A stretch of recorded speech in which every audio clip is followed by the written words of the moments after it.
సిటీలో high profile దోపిడీలు, హత్యలు పోలీస్ వ్యవస్థకు పెద్ద సవాలుగా మారుతున్నాయి.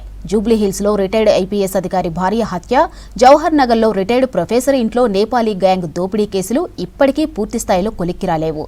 ఇటీవల జరిగిన ఈ వరుస ఘటనలు సిటీ పోలీసులకు పెద్ద పరీక్షనే పెట్టాయి.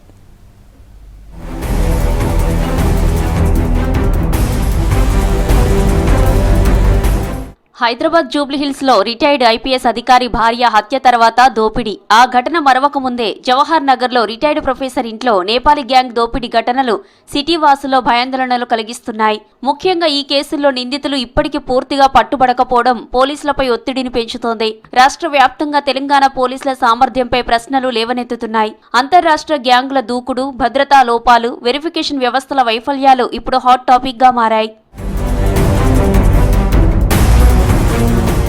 హైదరాబాద్ లోని జూబ్లీహిల్స్ లో ఇటీవల రిటైర్డ్ ఐపీఎస్ అధికారి వినయ్ రంజన్ రే భార్య తనుజా రంజన్ హత్య కలకలం రేపింది. ఇంట్లో పనిచేస్తున్న నేపాలీ మహిళా సహాయకురాలు, ఆమె సహచరులే ఈ దారుణానికి పాల్పడ్డారని పోలీసులు అనుమానిస్తున్నారు. హత్య, ఆ తర్వాత బంగారం, నగదు ఎత్తుకెళ్లినట్లు దర్యాప్తులో తేలింది. ఈ కేసులో కూడా నిందితులు పరారీలోనే ఉన్నారు. సీసీటీవీలో కనిపించిన వ్యక్తుల జాడ ఇంకా దొరకకపోవడం ఆందోళన కలిగిస్తోంది. హై సెక్యూరిటీ ప్రాంతంగా పేరున్న జూబ్లీహిల్స్ లో ఇలాంటి ఘటన జరగడం ప్రజలను షాక్కు గురిచేసింది.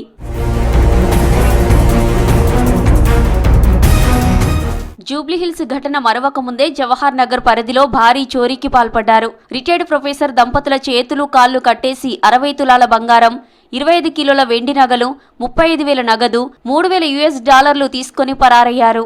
ఈ ఘటనలో నేపాలీ గ్యాంగ్ పని మనుషులుగా చేరి పుట్టినరోజు వేడుకలున్నాయని యజమానిని నమ్మించి సినీ ఫక్కీలో భారీ దోపిడీకి పాల్పడ్డం కలకలం సృష్టించింది.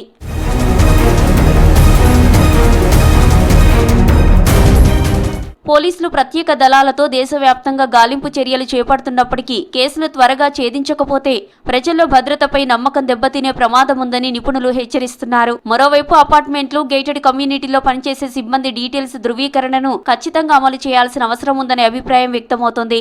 ప్రస్తుతం సిటీలో ఈ 2 కేసులు హైదరాబాద్ పోలీసుల ప్రతిష్టకు పరీక్షగా మారాయి.